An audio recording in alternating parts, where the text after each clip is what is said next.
जय हिंद स्टूडेंट, स्वागत है आपका एक और नए और इन्फॉर्मेटिव वीडियो में। इस वीडियो में हम सत्ता के समकालीन केंद्र के बारे में पढ़ेंगे, जो कि 12th क्लास के पॉलिटिकल साइंस का सेकंड चैप्टर है। तो आइए स्टार्ट करते हैं। देखिए, कहानी कहाँ से शुरू होती है। 1990 के दशक में अमेरिका और सोवियत संघ, यानी कि ये दो महाशक्ति थी।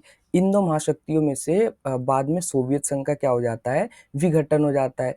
तो ऐसे में क्या होता है कि पूरे विश्व में एकमात्र महाशक्ति बचती है, वो है अमेरिका, और विश्व दो ध्रुवीय से एक ध्रुवीय बन जाता है। तो अब यहाँ प्रश्न ये उठने लगता है कि ये जो अमेरिकी शक्ति है, क्या इस अमेरिकी शक्ति के ऊपर कोई प्रभुत्व लगेगा, यानी कि क्या जो पूरा विश्व है वो एक ध्रुवीय विश्व बन करके रहेगा। जो सत्ता का मतलब जो पावर है, सत्ता का केंद्र है, वो क्या अमेरिका ही रहेगा, या इसके अलावा नए सत्ता के और वैकल्पिक केंद्र उभर करके आएंगे। तो अमेरिकी वर्चस्व को, यानी कि यही जो एक ध्रुवीय विश्व था, इसको चुनौती दी गई कुछ देशों के द्वारा, कुछ शक्तियों के द्वारा। इनमें से कौन कौन से थे? तो पहला यूरोपीय संघ था, दूसरा आसियान था, और तीसरा चीन था। यानी कि इन तीनों ने मिलकर के, यूरोपीय संघ, आसियान और चीन ने मिलकर के, जो अमेरिकी वर्चस्व थी, जो एक ध्रुवीय विश्व था, इसको चुनौती दी। और सत्ता का जो एकमात्र केंद्र अमेरिका था, इसके अलावा नए और सत्ता के केंद्र उभर करके सामने आए। तो इस चैप्टर में मेनली हमें इन्हीं तीनों मतलब कि ये दो ग्रुप के बारे में, संगठन के बारे में, और एक चीन के बारे में पढ़ना है। तो सबसे पहले जो हमारा टॉपिक है वो है यूरोपीय संघ, जिसको इंग्लिश में यूरोपियन यूनियन कहते हैं। तो यूरोप के देशों ने आपस में मिलकर एक राजनीतिक और आर्थिक संगठन बनाया, जिसे यूरोपीय संघ के नाम से जाना जाता है। यानी कि यूरोप के जितने भी देश थे, उन्होंने क्या किया, आपस में मिलकर के एक ग्रुप बनाया, एक ऑर्गेनाइजेशन, एक संगठन बनाया, जिसको उन्होंने क्या नाम दिया, यूरोपीय संघ या फिर यूरोपियन यूनियन नाम दिया। जैसे कि आपको ये मैप में दिखाई दे रहा होगा, ये यूरोप के देश है, और इन सभी देशों ने मिलकर के क्या किया कि अपना एक संगठन बनाया है, जिसे यूरोपीय संघ या यूरोपियन यूनियन के नाम से जाना जाता है। अच्छा, इसकी कुछ विशेषताएं क्या है कि इसकी स्थापना कब हुई थी? तो 7 फरवरी 1992 को इसकी स्थापना हुई थी। किस संधि के तहत? तो मास्ट्रिक्ट संधि के तहत यूरोपीय संघ की स्थापना हुई थी। और वर्तमान में इसके देश कितने हैं? तो वर्तमान में 27 देश यूरोपीय संघ में शामिल है। पहले क्या था ना कि 28 देश शामिल थे, लेकिन जनवरी 1920 में ब्रिटेन यूरोपीय संघ से अलग हो गया। और इसी घटना को, यानी कि ब्रिटेन का यूरोपीय संघ से अलग होना, ब्रेग्जिट कहलाता है। तो ये आपके एग्जाम में एमसीक्यू में पूछा भी जाता है कि ब्रेग्जिट का अर्थ क्या होता है। तो ब्रेग्जिट का अर्थ क्या होता है कि ब्रिटेन का यूरोपीय संघ से अलग होना, यही जो प्रक्रिया है वो ब्रेग्जिट कहलाती है। अच्छा, अब यहाँ प्रश्न ये उठता है कि ये जो यूरोपीय संघ था, इसकी स्थापना की गई, तो क्यों की गई? इसके पीछे क्या रीजन था, क्या उद्देश्य थे, क्या एम थे इसकी स्थापना करने के? तो पहला क्या था कि आंतरिक मामलों में एक दूसरे का सहयोग करना। यानी कि यूरोप के जितने भी देश थे, इन्होंने फैसला किया कि इंटरनल अफेयर्स में, यानी कि आंतरिक मामलों में हम क्या करेंगे, एक दूसरे का सहयोग करेंगे, एक दूसरे की मदद करेंगे। अच्छा, इसके अलावा वीजा मुक्त आवागमन, मतलब यूरोप के जितने भी देश थे, इन्होंने मिल करके डिसाइड किया कि यूरोपीय संघ में शामिल सभी देश के जो लोग होंगे, वो जब एक देश से दूसरे देश में जाएंगे, तो उन्हें किसी प्रकार की कोई वीजा या पासपोर्ट की जरूरत नहीं होगी। यानी कि वीजा मुक्त आवागमन यूरोपीय संघ का उद्देश्य था। एक समान मुद्रा का प्रचलन, यानी कि यूरोपीय संघ में शामिल सभी देशों के अंदर एक समान मुद्रा को चलाना, यानी कि यूरो को क्या करना कि पूरे यूरोपीय संघ में चलाना।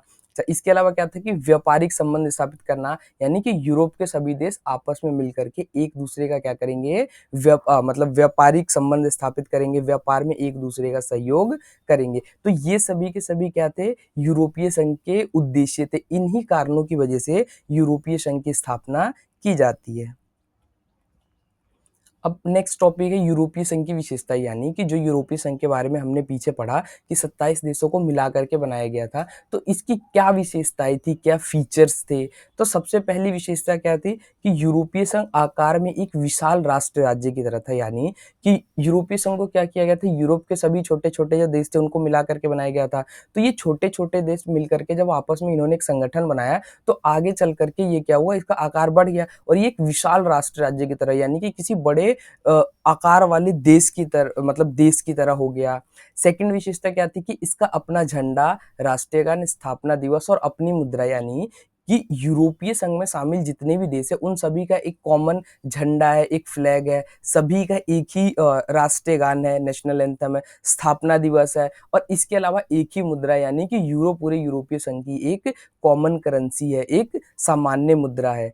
अच्छा, नेक्स्ट विशेषता क्या है कि एक समान विदेश नीति और एक समान सुरक्षा नीति, यानी कि यूरोपीय संघ में शामिल जितने भी सदस्य देश है उन सभी की विदेश नीति और सुरक्षा नीति क्या है, एक समान है। यानी कि कोई भी घटना होती है, कोई भी घटना घटती है तो या तो वो सभी यूरोपीय संघ के जो सदस्य देश है या तो उसका समर्थन करते या तो उसका विरोध करते, यानी कि इनकी समान विदेश नीति और समान सुरक्षा नीति है।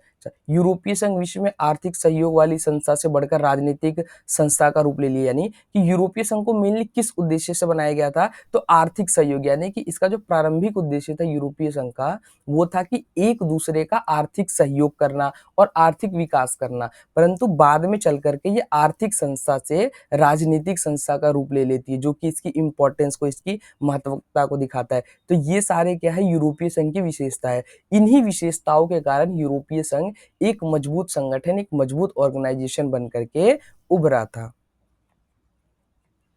अब नेक्स्ट क्या है, यूरोपीय संघ को ताकतवर बनाने वाले कारक, यानी कि अभी हमने पीछे यूरोपीय संघ की विशेषताओं के बारे में पढ़ा, तो वे कौन कौन से कारक है, वो कौन कौन से रीजन्स है जो क्या करते हैं, यूरोपीय संघ को ताकतवर बनाते हैं, यानी कि उसको और भी ज्यादा पावरफुल बनाते हैं। तो सबसे पहला क्या है कि विश्व व्यापार में इसकी हिस्सेदारी अमेरिका से 3 गुनी। इसका मतलब ये हुआ कि ये जो विश्व है, इस पूरे विश्व में जितना भी व्यापार होता है इसका मतलब कि अमेरिका से 3 गुना ज्यादा व्यापार यूरोपीय संघ करता है। मतलब कि यदि पूरे विश्व में अमेरिका ने $10 का व्यापार किया है तो यूरोपीय संघ $30 का व्यापार करता है, यानी कि यूएसए से अमेरिका से लगभग 3 गुना ज्यादा व्यापार यूरोपीय संघ करता है। अच्छा, यूरोपीय संघ के पास दुनिया की दूसरी सबसे बड़ी सेना, यानी कि अगर आर्मी की बात की जाए, सेना की बात की जाए, तो पहले नंबर पर अमेरिका के पास है, यानी कि पूरे विश्व में सबसे शक्तिशाली सेना किसके पास है, अमेरिका के पास है। लेकिन अमेरिका के बाद दूसरे नंबर पर यूरोपीय संघ की सेना सबसे ज्यादा शक्तिशाली है। और यदि हम रक्षा बजट की बात करें, रक्षा बजट का मतलब हो गया कि कौन सा देश है जो अपने सैनिकों पर, अपनी रक्षा और सुरक्षा पर ज्यादा पैसे खर्च करता है, तो इसमें पहले नंबर पे अमेरिका आता है और दूसरे नंबर पर यूरोपीय संघ आता है। यूरोपीय संघ के सदस्य देश फ्रांस के पास परमाणु हथियार है, यानी कि यूरोपीय संघ का जो एक सदस्य देश है फ्रांस, इसके पास क्या है, परमाणु हथियार है। तो परमाणु हथियार होने की वजह से ये क्या करता है, यूरोपीय संघ को और भी ज्यादा शक्तिशाली बनाता है। अच्छा, यूरोप अंतरिक्ष विज्ञान और प्रौद्योगिकी के मामले में शक्तिशाली, यानी कि साइंस एंड टेक्नोलॉजी के मामले में भी यूरोपीय संघ क्या है, अमेरिका के बाद दूसरे नंबर पर आता है। तो ये सारे क्या है, ये सारे वो कारक है जो मिल करके अमेरिका मतलब यूरोपीय संघ को क्या करते हैं, ताकतवर बनाते हैं। जैसे कि भाई व्यापार में इसकी हिस्सेदारी अमेरिका से ज्यादा है, इसके पास दुनिया की दूसरी सबसे बड़ी सेना है, रक्षा बजट इसका अमेरिका के बाद दूसरे नंबर पर है, इसके सदस्य देश फ्रांस के पास परमाणु हथियार है, और साइंस और टेक्नोलॉजी के मामले में ये मतलब अमेरिका के बाद दूसरे नंबर पर आता है। अब यूरोपीय संघ की कमजोरी है, यानी कि जो इतना बड़ा ये जो संगठन था इसकी हमने विशेषताएं देखी और इसको कौन कौन से ऐसे कारक है जो यूरोपीय संघ को मजबूत बनाते हैं, परंतु कुछ ऐसे कारक भी है जो यूरोपीय संघ जैसे बड़े संगठन को कमजोर करते हैं। तो वो कारक कौन कौन से, पहला क्या है कि विदेश नीति और रक्षा नीति को लेकर एक दूसरे में मतभेद है। अभी पीछे हमने इसकी विशेषताओं में पढ़ा था कि यूरोपीय संघ के जितने भी जो सदस्य देश होते हैं इनकी विदेश नीति और रक्षा नीति लगभग एक जैसी होती है, यानी कि यदि विश्व में कोई घटना घटती है तो ये यूरोपीय संघ के लगभग सभी देश या तो साथ मिल करके उसका समर्थन करते हैं या फिर साथ मिल करके उसका विरोध करते हैं। लेकिन कई बार ऐसा भी देखा गया है कि अगर कोई घटना घटती है तो कुछ उसका समर्थन करते हैं जबकि कुछ विरोध करते हैं। जैसे कि एक बार क्या हुआ था, यूएसए ने इराक के ऊपर हमला किया था, तो कुछ देशों ने क्या किया था, इसका समर्थन किया था, यानी यूएसए का समर्थन किया था कि नहीं, यूएसए ने जो इराक के ऊपर हमला किया ये सही है, जबकि यूरोपीय संघ के कुछ देशों ने ही क्या किया था, इसका विरोध किया था। यानी कि इनकी एक समान सुरक्षा और विदेश नीति होते हुए भी क्या होते हैं, कई बार एक दूसरे के साथ इनके मतभेद हो जाते हैं। अच्छा, सेकंड क्या है कि डेनमार्क और स्वीडन ये दोनों ही क्या है यूरोपीय संघ के सदस्य देश हैं। तो ये maastricht संधि और यूरो मुद्रा का विरोध करते हैं, यानी कि ये कहते हैं कि हम इस maastricht संधि को नहीं मानेंगे और यूरो मुद्रा को अपने देश में नहीं चलाएंगे, यानी हमारे देश की अपनी करेंसी होगी।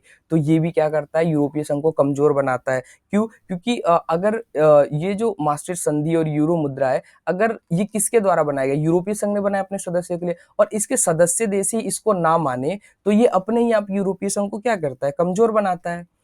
इसके अलावा क्या है कि यूरोपीय संघ के कई सदस्य देश अमेरिकी गठबंधन में, यानी कि ये जो यूरोपीय संघ है इसके बहुत सारे सदस्य देश किसमें है, नाटो में है। और नाटो क्या है कि अमेरिका के द्वारा बनाया गया एक सैनिक संगठन है। तो आप खुद सोच करके देखिए कि एक संगठन या एक ग्रुप के सदस्य जब किसी दूसरे ग्रुप में चले जाएंगे, तो जो पिछला ग्रुप है वो अपने ही आप क्या हो जाएगा, ये कमजोर होने लग जाएगा, क्योंकि इस ग्रुप के सदस्य ज्यादातर ध्यान दूसरे ग्रुप में देंगे। तो इसीलिए क्या करते हैं कि इसकी वजह से यूरोपीय संघ क्या होता है कि कमजोर होने का खतरा है इसके सामने।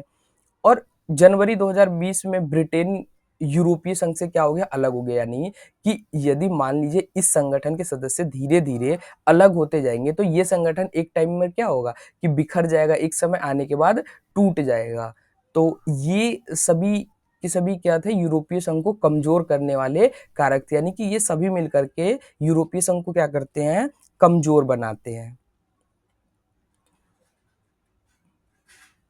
अब नेक्स्ट टॉपिक है हमारा आसियान, यानी कि पीछे हमने क्या पढ़ लिया, यूरोपीय संघ क्या था, यूरोपीय संघ की क्या विशेषताएं थी और उसको शक्तिशाली बनाने वाले कारक, और उसके बाद कौन कौन सी यूरोपीय संघ की कमजोरियां थी। अब हमारा नेक्स्ट टॉपिक है आसियान। आसियान का मतलब है कि दक्षिण पूर्वी एशियाई राष्ट्रों का संगठन, यानी कि association of south east Asian nation. यानी क्या था कि दक्षिण पूर्वी एशियाई के देशों ने मिलकर के अपना एक संगठन बनाया था। इन्होंने अपना एक ऑर्गेनाइजेशन बनाया था जिसे क्या कहते हैं, association of south east Asian nation, यानी कि इसी को क्या शॉर्ट में आसियान बोलते हैं। इसकी स्थापना कब हुई थी, तो अगस्त 1967 में, यानी कि अगस्त 1967 में इसकी स्थापना हुई थी। और किस घोषणा पत्र के तहत, तो बैंकॉक घोषणा पत्र के तहत आसियान की स्थापना हुई थी। ये वर्तमान में इसके 10 सदस्य देश है। और एक चीज ध्यान रखिएगा कि इंडिया आसियान का मेंबर नहीं है, और यही आपके एग्जाम में एमसीक्यू में कई बार क्वेश्चन में पूछ लिया जाता है कि निम्न में से कौन सा देश आसियान का सदस्य देश नहीं है,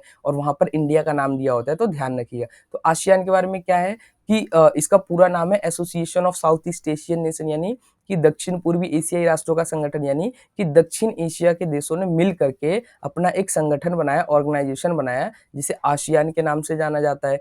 इसकी स्थापना कब हुई थी, तो अगस्त 1967 में, अगस्त 1967 में इसकी स्थापना हुई थी। और किस घोषणा पत्र के तहत, तो बैंकॉक घोषणा पत्र के तहत इसकी स्थापना हुई थी। अब आसियान के सदस्य देश, यानी कि ये जो 10 सदस्य देश है, इसमें से कुछ तो संस्थापक देश है, यानी कि 5 वो देश थे जिन्होंने मिल करके आसियान की स्थापना की थी, और बाद में 5 और नए देश आकर के इससे जुड़ जाते हैं, जो कि क्या कहलाते हैं, नए सदस्य देश कहलाते हैं।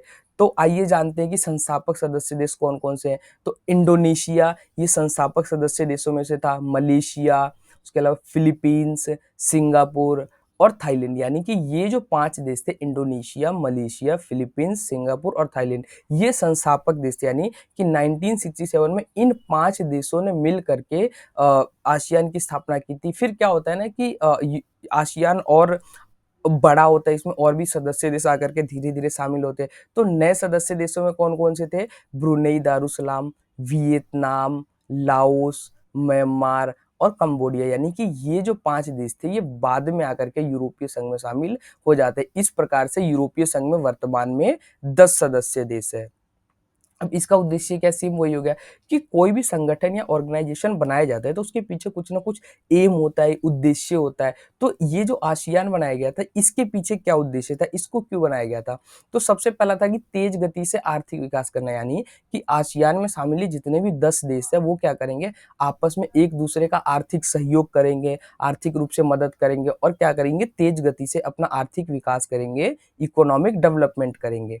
नेक्स्ट क्या था, क्षेत्रीय शांति को बढ़ावा देना। यानी कि जितने भी सदस्य देश है, यदि इनके बीच में आपस में कोई मनमुटाव होता है, तो उसको युद्ध तक ना ले जाना, क्षेत्र में शांति बना करके रखना, क्योंकि जब तक क्षेत्र में शांति नहीं बनेगी, तब तक आर्थिक विकास करना क्या है, संभव नहीं है। इसका दूसरा उद्देश्य क्या था कि इन देशों के बीच में क्षेत्रीय शांति को बना करके रखना। और तीसरा था सामाजिक सांस्कृतिक विकास हासिल करना। यानी कि सबसे पहले था कि भाई क्षेत्र में शांति बना करके रखे, फिर उसके बाद आर्थिक विकास करे और आर्थिक विकास के माध्यम से सामाजिक और सांस्कृतिक विकास को हासिल करे। तो ये आसियान के बारे में कुछ इंफॉर्मेशन थी कि इसका पूरा नाम क्या है, स्थापना कब हुई थी, किस घोषणा पत्र के तहत हुई थी, संस्थापक सदस्य देश कौन कौन से थे, फिर बाद में कौन कौन से नए सदस्य देश जुड़ जाते हैं, इसके क्या उद्देश्य थे, किसकी वजह से मतलब किन कारणों की वजह से आसियान को बनाया गया था। अब नेक्स्ट टॉपिक है आसियान समुदाय के प्रमुख स्तंभ, यानी कि ये जो आसियान था इसके कौन कौन से मेन पिलर्स थे। तो इसके मुख्य रूप से तीन मेन पिलर्स थे, तीन प्रमुख स्तंभ थे। पहला था आसियान सुरक्षा समुदाय, दूसरा था आसियान आर्थिक समुदाय और तीसरा था आसियान सामाजिक और सांस्कृतिक समुदाय। तो इन तीनों के अंदर क्या था वो एक एक करके देखते हैं हम। तो सबसे पहले आसियान सुरक्षा समुदाय में था कि क्षेत्रीय विवादों का समाधान करना, यानी कि ये जितने भी देश है यदि इनके बीच में किसी प्रकार का कोई विवाद होता है, चाहे वो भूमि को लेकर के विवाद हो, चाहे वो सेना को लेकर के विवाद हो, तो इन विवादों का क्या करना, आपस में निपटारा कर लेना, आपस में इसको क्या करना, सॉल्व कर लेना, सुलझा लेना, ताकि ये जो विवाद है ये आगे चल करके युद्ध तक ना बदल जाए। यानी कि सैनिक टकराव को रोक करके शांति स्थापित करना, यानी कि बातचीत के जरिए जो भी विवाद है उनका समाधान करना और सैनिक टकराव को रोकना। सदस्य देशों की संप्रभुता का सम्मान करना, मतलब कि आसियान के अंदर जितने भी 10 सदस्य देश है वो सभी क्या करेंगे, एक दूसरे की संप्रभुता का क्या करेंगे, सम्मान करेंगे, यानी कि उनके आंतरिक मामलों में किसी प्रकार का कोई हस्तक्षेप नहीं करेंगे। तो ये क्या था, आसियान सुरक्षा समुदाय था। नेक्स्ट है आसियान आर्थिक समुदाय। तो आसियान आर्थिक समुदाय में क्या था कि आर्थिक विकास में एक दूसरे की मदद करना, यानी कि इकोनॉमिक डेवलपमेंट करने के मामले में आर्थिक रूप से एक दूसरे की क्या करना, मदद करना और देशों के बीच व्यापार को बढ़ावा देना, यानी कि आसियान के सभी देश एक दूसरे के साथ क्या करेंगे, व्यापार करेंगे, क्योंकि व्यापार बढ़ेगा तभी तो आर्थिक विकास बढ़ेगा। और इसके साथ साझा बाजार तैयार करना, यानी कि एक कॉमन मार्केट होना चाहिए, साझा बाजार होना चाहिए, जहां पर आसियान के सभी देश क्या कर सके, आपस में जो भी इनके सामान है उनकी खरीद बिक्री कर सके। तो ये सभी के सभी क्या थे, आसियान आर्थिक समुदाय की विशेषताएं थी या इंपॉर्टेंट पॉइंट्स थे। नेक्स्ट क्या है, सामाजिक और सांस्कृतिक समुदाय में तो एक दूसरे देशों की सामाजिक संस्कृति और परंपराओं का सम्मान करना, यानी कि इस आसियान में शामिल जितने भी जो 10 सदस्य देश है इनका जो भी कल्चर है, जो भी सोसाइटी है, जो भी इनके ट्रेडिशंस है उनका क्या करना, रिस्पेक्ट करना, सम्मान करना, उसको अपनाना, एक दूसरे देशों में अपनी सामाजिक संस्कृति का, कल्चर का, परंपराओं का क्या करना, आदान प्रदान करना और सांस्कृतिक सहयोग को बढ़ावा देना, संस्कृति के मामले में एक दूसरे को क्या करना, सहयोग देना। तो ये तीनों क्या थे, मतलब आसियान के प्रमुख स्तंभ थे, यानी आसियान सुरक्षा समुदाय में ये पॉइंट्स है, आसियान आर्थिक समुदाय में ये पॉइंट्स है और आसियान सामाजिक सांस्कृतिक समुदाय में ये पॉइंट्स है। अब आसियान का हमारा मतलब टॉपिक खत्म हो गया और नेक्स्ट जो टॉपिक है वो है चीनी अर्थव्यवस्था का उत्थान, यानी कि अभी तक इसमें हमने किसके बारे में पढ़ लिया है, यूरोपीय संघ के बारे में पढ़ लिया है। सेकंड जो ऑर्गेनाइजेशन या संगठन था वो आसियान था, उसके बारे में हमने पढ़ लिया। अब तीसरा जो हमारा इसमें टॉपिक है वो है चीन के बारे में। तो चीन के बारे में क्या है, तो इसकी देखिए स्टार्ट में क्या होता है ना, 1949 में चीन के अंदर एक साम्यवादी क्रांति होती है और ये साम्यवादी क्रांति किसके नेतृत्व में होती है, तो माओ जेडोंग वहां के जो नेता थे उनके नेतृत्व में 1949 में चीन में साम्यवादी क्रांति होती है। इसका मतलब ये था कि वहां के जो पुराने शासक थे, जो राजा थे, उनको हटा करके एक नई गवर्नमेंट, नई सरकार स्टेब्लिश की जाती है, नई सरकार की स्थापना की जाती है। और ये क्या करते हैं कि जब नई सरकार की स्थापना होती है तो ये साम्यवादी मॉडल को अपनाते हैं, यानी कि सोवियत संघ ने जिस मॉडल को अपना रखा था इस साम्यवादी मॉडल को अपनाते हैं और साम्यवादी मॉडल को अपना करके सरकार की स्थापना करते हैं। जब साम्यवादी मॉडल को अपनाते हैं तो इसमें क्या था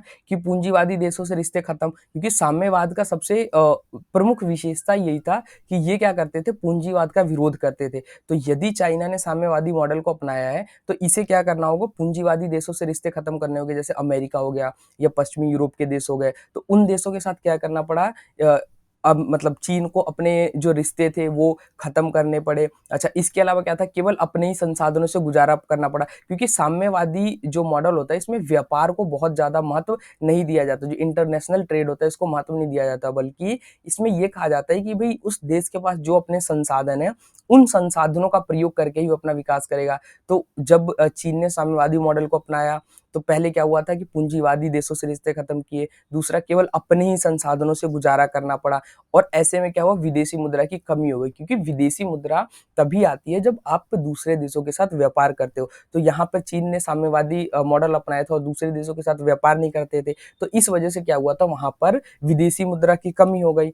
अब ऐसे में क्या हुआ कि जब ये सारी समस्याएँ थी कि भई पूंजीवादी देशों से रिश्ते खत्म, अपने संसाधनों का गुज़ारा करना और विदेशी मुद्रा की कमी, तो ऐसे में चीन ने आयातित सामानों को धीरे-धीरे घरेलू स्तर पर ही तैयार करवाना शुरू कर दिया। यानी आयातित सामान का मतलब था कि यदि थोड़े बहुत सामान आप दूसरे देश से मँगा रहे हो, तो आपकी विदेशी मुद्रा खर्च होगी और वैसे ही आपके पास विदेशी मुद्रा की कमी है। तो चीन ने क्या किया, उन सभी मतलब आयातित सामानों को, जो इम्पोर्टेंट गुड्स थे, इम्पोर्टेड गुड जो बाहर से मंगाए जाते थे, तो उसको अपने ही देश में घरेलू स्तर पर ही तैयार करवाना शुरू कर दिया। तो अब इससे हुआ क्या कि सभी जो नागरिक थे रोजगार मिला। क्यों? क्योंकि सामानों का जब उत्पादन ज़्यादा होगा तो सभी नागरिकों को रोजगार मिलेगा।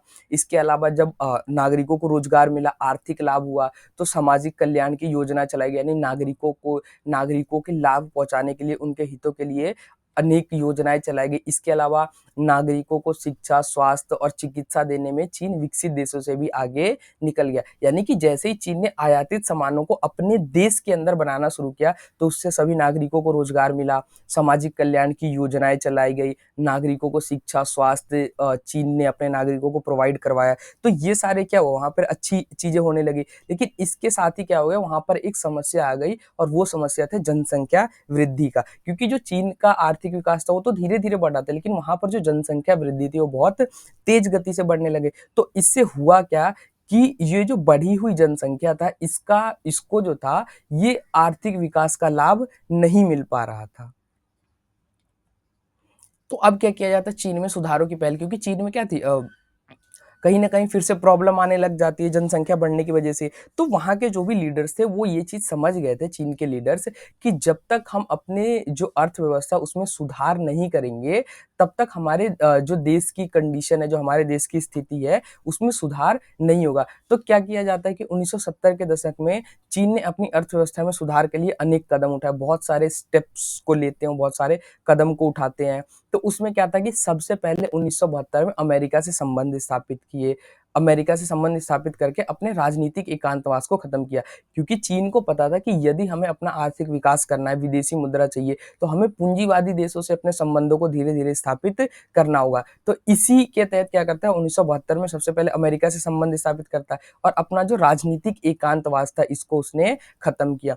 फिर 1973 में प्रधानमंत्री चाउ एन लाई, यानी कि यहाँ के प्रधानमंत्री चाउ एन लाई बने थे। तो इन्होंने क्या किया था, कृषि, उद्योग, सेना और विज्ञान प्रौद्योगिकी, इनके लिए क्या किए थे, आधुनिकीकरण के 4 प्रस्ताव रखे थे। क्योंकि चाउ एन लाई जानते थे कि जब तक देश की कृषि, उद्योग, सेना और विज्ञान प्रौद्योगिकी, यानी साइंस टेक्नोलॉजी, इनको जब तक मॉडर्नाइज़ नहीं किया जाएगा, इनको जब तक और भी ज़्यादा आधुनिक नहीं किया जाएगा, तब तक क्या किया जा सकता है, देश का आर्थिक विकास नहीं किया जा सकता। तो याद रखिएगा, 1973 में प्रधानमंत्री चाउ एन लाई ने क्या किए थे, आधुनिकीकरण के 4 प्रस्ताव रखे थे। उसके अलावा 1978 में देंग सियाओपिंग ने खुले द्वार की नीति अपनाई थी। खुले द्वार की नीति का मतलब होता है, इसको बोलते हैं ओपन डोर पॉलिसी, मतलब कि चीन भी दूसरे देशों के साथ व्यापार करेगा, जो चीन की कंपनियां होंगी वो दूसरे देशों में जाकर के व्यापार करेंगी। इसके अलावा जो दूसरे देश की कंपनियां होंगी वो भी चीन में आकर के व्यापार कर सकती है। तो 1978 में क्या किया गया था, खुले द्वार की नीति अपनाई गई थी। अच्छा, 1982 में क्या किया गया था, खेतों का निजीकरण, यानी कि जो खेत होते हैं, जो फील्ड्स होते हैं, इनका प्राइवेटाइजेशन किया गया था। यानी पहले क्या होता था कि खेत होते थे वो सार्वजनिक नियंत्रण में होते थे, सरकार के नियंत्रण में होते थे, परंतु सरकार ने 1982 में ये बोला है कि भाई खेतों का भी निजीकरण होगा। अब मतलब प्राइवेट लोग भी क्या कर सकते हैं, खेती कर सकते हैं। फिर 1998 में उद्योगों का निजीकरण, 1998 में उद्योगों का निजीकरण किया जाता है, यानी कि जो इंडस्ट्रीज थी, इंडस्ट्रीज का भी प्राइवेटाइजेशन किया जाता है कि अब प्राइवेट जो लोग थे, निजी लोग भी बड़ी-बड़ी कंपनियों को स्थापित कर सकते, चला सकते। तो इसकी वजह से होता क्या है कि जब ये सारे सुधार करते हैं, तो इन सारे सुधारों का एक सकारात्मक प्रभाव चीन के ऊपर पड़ता है। इसके पास क्या होता है, विदेशी मुद्रा का विशाल भंडार आ गया था। क्यों? क्योंकि इसने अपने अर्थव्यवस्था में ये सारे सुधार किए, दूसरे देशों के साथ व्यापार स्थापित किया, अमेरिका के साथ संबंधों को स्थापित किया। तो इसकी वजह से चीन के पास जो विदेशी मुद्रा था, इसका विशाल भंडार जमा हो गया। इसके अलावा 2001 में चीन WTO, यानी कि विश्व व्यापार संगठन में शामिल हो गया। तो ये सारे क्या थे कि चीन ने जब अपने अर्थव्यवस्था में इन सुधारों को किया, तो इसके बहुत सारे सकारात्मक परिणाम चीन को देखने को मिले। अब चीन और भारत के मध्य संबंध यानी कि ये इस चैप्टर का लास्ट टॉपिक है। अब हम ये देखेंगे कि चीन और भारत के मध्य कैसे संबंध थे, प्रारंभ में कैसे रिलेशन से, फिर बाद में क्यों खराब हो जाते हैं और अभी सुधारने के लिए कौन-कौन से प्रयास किए जा रहे हैं। तो आरंभ में क्या था कि अच्छे संबंध थे, हिंदी चीनी भाई-भाई का नारा लगा था, यानी कि प्रारंभ में चीन और भारत के मध्य बहुत ही अच्छे संबंध थे। एक नारा भी बहुत प्रचलित था, हिंदी चीनी भाई-भाई का। लेकिन होता क्या है कि चीन ना कुछ ऐसे कदम उठाता है जिसकी वजह से क्या होता है कि भारत और चीन के मध्य संबंध खराब होने शुरू हो जाते हैं। तो इसी के तहत चीन सबसे पहले क्या करता है, 1950 में चीन के द्वारा तिब्बत हड़प ले गए। अब देखिए, ये इंडिया है, ये चाइना है, इंडिया और चाइना दोनों के मध्य ये तिब्बत था। हालांकि इंडिया का डायरेक्ट तिब्बत से कोई संबंध नहीं था और ना ही तिब्बत भारत के अंदर आता था, लेकिन फिर भी जब चाइना ने क्या किया, तिब्बत को कब्जा किया, तो भारत इस चीज के समर्थन में नहीं था कि भाई किसी के ऊपर क्यों मतलब हमला करके उसको कब्जा कर लेना। हालांकि इस समय भारत ने अपनी कोई प्रतिक्रिया नहीं दी, किसी प्रकार की कोई एग्रेसिव पॉलिसी, कोई आक्रामक नीति नहीं अपनाई और इस समय इसने कुछ नहीं बोला, लेकिन फिर भी आंतरिक रूप से भारत क्या करता था, इसका कहीं ना कहीं विरोध करता था। अच्छा, चीन के द्वारा भारतीय सीमा पर बस्तियां बसाना, ये सबसे ज्यादा इंपॉर्टेंट कारण था जिसकी वजह से चीन और भारत के मध्य संबंध खराब होने लग जाते। तो क्या करता है कि चीन ना धीरे धीरे इंडिया और जो चाइना बॉर्डर था, यहाँ पर धीरे धीरे क्या करते हैं वो